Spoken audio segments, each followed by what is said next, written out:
Hello students, आज हम सीखेंगे यूनिटरी मेथड। यूनिटरी मेथड कब निकालना होता है? मान लीजिए आपको 10 चॉकलेट्स का प्राइस दिया हुआ है 15 रुपीज़। आपको 7 चॉकलेट्स का दाम पूछा है। उस टाइम क्या करते हैं, पहले एक का प्राइस निकाल लेते हैं, फिर ज़्यादा का प्राइस निकालते हैं। तो इसमें हम पहला रूल, एकमात्र रूल क्या है इसमें, टू गेट मोर मतलब ज़्यादा का निकालने के लिए हम मल्टीप्लाई करते हैं, और टू गेट लेस मतलब कम निकालने के लिए हम डिवाइड करते हैं। ठीक है, एक तो सम देखते हैं। If the cost of a dozen soaps is rupees 285.60, what will be the cost of 15 soaps? a dozen soap मतलब कितना, 12 सोप का प्राइस दिया हुआ है और हमको 15 सोप का प्राइस निकालना है। अब जो निकालने बोलता है उसको हमेशा हम राइट साइड में रखते हैं। जो निकालने बोलते हैं वो हमेशा क्या करते हैं, हम राइट साइड में रखते हैं।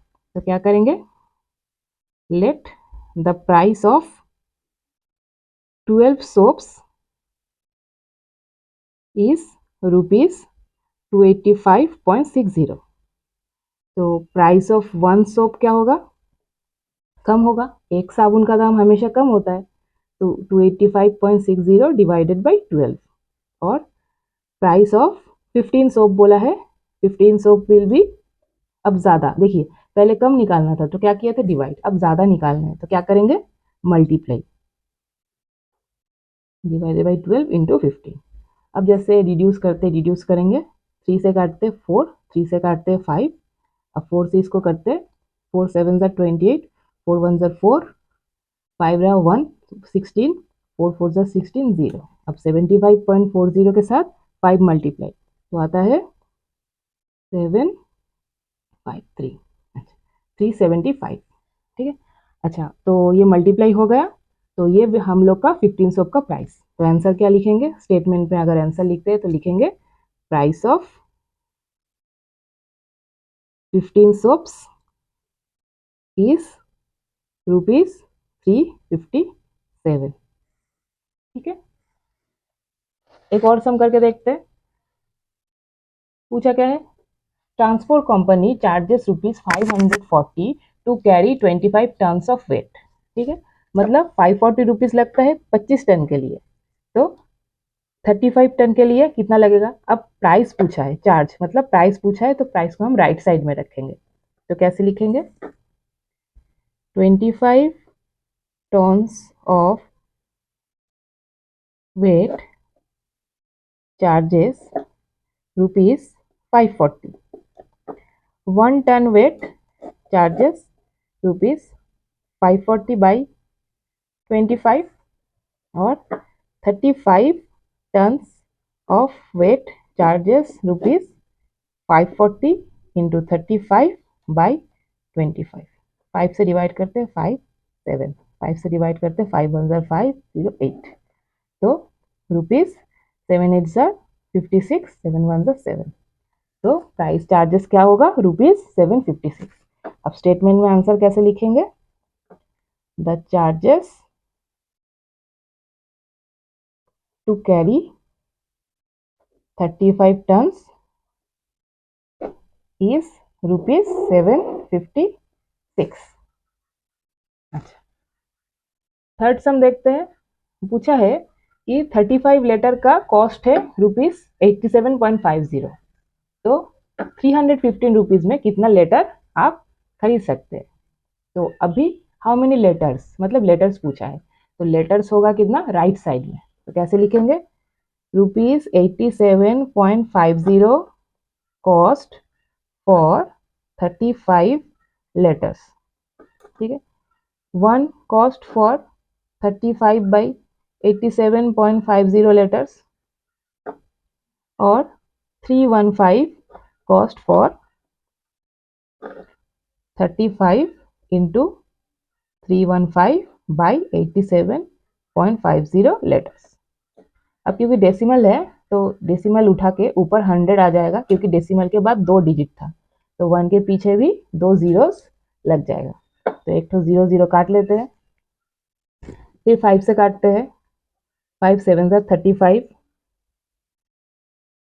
5 1 5, 5 7 35, 5 5 25।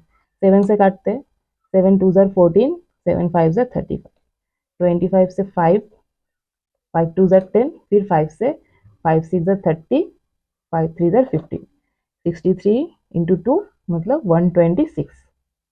ठीक है, तो हम कितना लेटर खरीद सकते हैं? 126 लेटर्स। तो आंसर स्टेटमेंट में क्या लिखेंगे? 126 लेटर्स फॉर ₹350। अच्छा, नेक्स्ट सम में दो क्वेश्चन एक साथ है। A labourer earns ₹1980 in 12 days, how much does he earn in 7 days? यहाँ पे पहले हाउ मच मतलब अमाउंट ऑफ मनी पूछा है। अमाउंट ऑफ मनी पूछा है तो अमाउंट ऑफ मनी को हम राइट साइड में रखेंगे। कैसे? इन 12 days a labourer, sorry,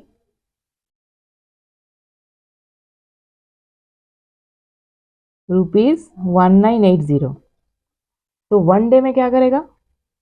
1 day में वो कम अर्न करेगा, कम के लिए डिवाइड, और 7 डेज में वो ज़्यादा अर्न करेगा। तो क्या होगा? ₹1980 इंटू 7/12। अब 12 से 1980 को काटाकुटी करते हैं, डायरेक्ट रिड्यूस कर देते हैं हम लोग। 12 1 12, 12 6 5, तो मल्टीप्लाई करने से 1155 रुपीज। तो इतना क्या हुआ? इतना हुआ कि 7 डेज में उसने अर्न किया। तो in how many days he will earn ₹2640। दूसरा क्वेश्चन में इन हाउ मेनी डेज मतलब नंबर ऑफ डेज पूछा है। तो नंबर ऑफ डेज निकालने के लिए नंबर ऑफ डेज को राइट में रखेंगे। कैसे लिखेंगे?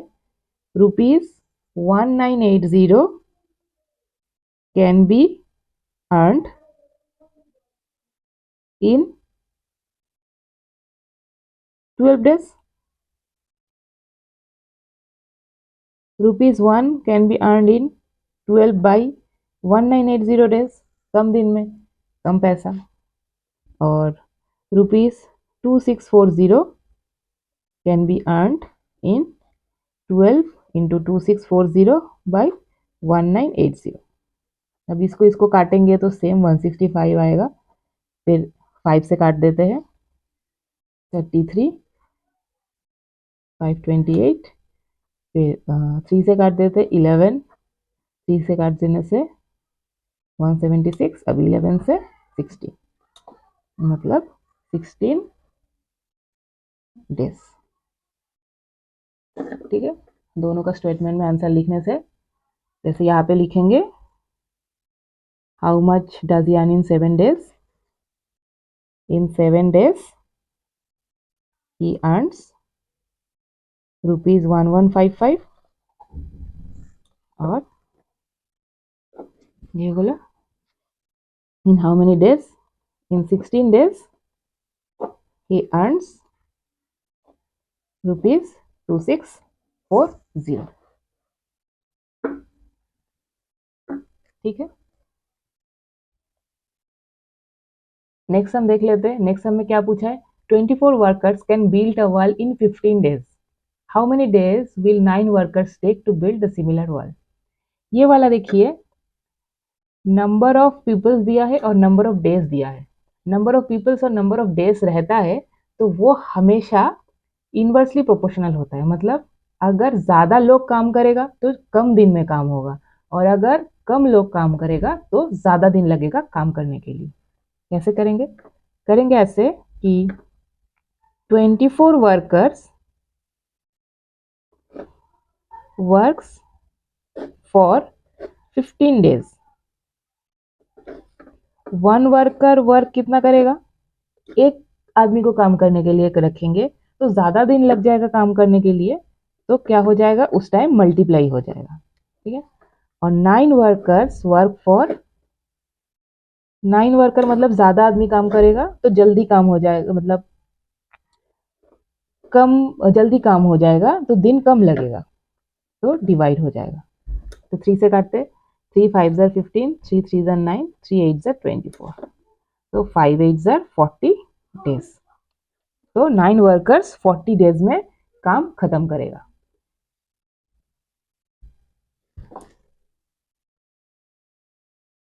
चलिए अब देख लेते हैं यूनिटरी मेथड का लास्ट सम। कैसे करेंगे? In an army camp there were provision for 550 men for 28 days, मतलब 550 आदमी का 28 days का खाना था, but 700 men attended the camp, लेकिन खाली 700 आदमी कैंप को अटेंड किया। How long did the provisions last? तो खाना कितना दिन तक चलेगा? कैसे करेंगे? हाउ लॉन्ग मतलब डेज निकालना बोला है, तो डेज को राइट साइड में रखेंगे। कैसे करेंगे? 550 men had provisions for 28 days। 1 man का प्रोविजन था, 550 आदमी की जगह अगर एक जन खाना खाएगा तो बहुत ज़्यादा दिन वो खाना खा पाएगा, तो ज़्यादा के लिए हम क्या करते ले? मल्टीप्लाई। फिर 700 जन आ गया, मतलब बहुत ज़्यादा आदमी आ गया, तो खाना कम दिन बचेगा, तो क्योंकि कम दिन बचता है तो कम निकालने के लिए हम डिवीजन कर रहे हैं। 0 0 काट लेते हैं, 7 से काटते हैं या फिर 14 से काटते हैं। 14 5 ज़ा 70, 14 2 ज़ा 28, 5 से काटने में 11, 11 2 ज़ा 22 डेज। तो अल्टीमेटली खाना कितना दिन चला? 22 डेज चला। ठीक है, देयरफॉर आंसर क्या होगा? द प्रोविजन लास्टेड, डिड था तो लास्टेड फॉर 22 डेज। ठीक है, ऐसे बच्चों यूनिटरी मेथड को करना है, बहुत इजी सम है, लेकिन बच्चा लोग को बहुत बार दिक्कत क्या हो जाता है कि राइट साइड में कौन आएगा, कब मल्टीप्लाई होगा, कब डिवीजन होगा, इस सब के लिए। फिर भी आप लोग का कोई क्वेरीज होगा तो कमेंट बॉक्स में आप लिख सकते हैं, हम ज़रूर से सॉल्व कर देंगे। अगर आपको ये वीडियोस अच्छे लगे तो लाइक, शेयर और सब्सक्राइब ज़रूर कीजिए, और ज़्यादा से ज़्यादा फ्रेंड्स में शेयर करें ताकि उन लोग को भी सीखने का मौका मिले। Thank you for today.